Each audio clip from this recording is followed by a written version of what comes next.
anareo rehetrarehetra ny tsokoka eto moa dia voninahitra Andriamanitra ihany voninahitra Jesosy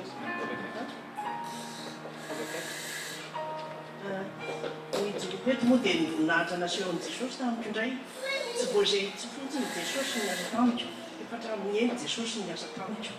sy asa tahako amin'ny rehetrarehetra tsy nisy tsy nivaliana kanefa ny mbo amagn'olombelona ianao dia mirehefa ihany kanefa rehefa aveo miverina ihany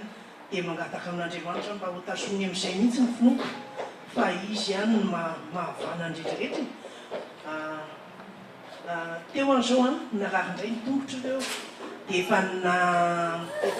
manomboka miendakendaka ny hoditra nanomboka nandrano tozy izy Jesosy eo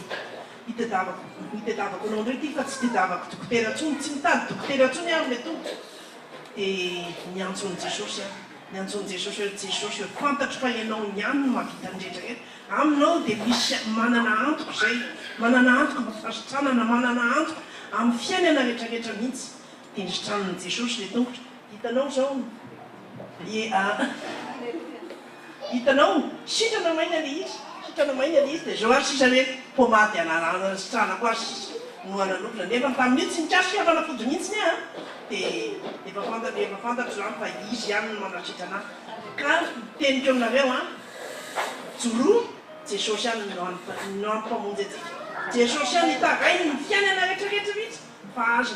ny fandreseny tsy maintsy izy ny mandritra amen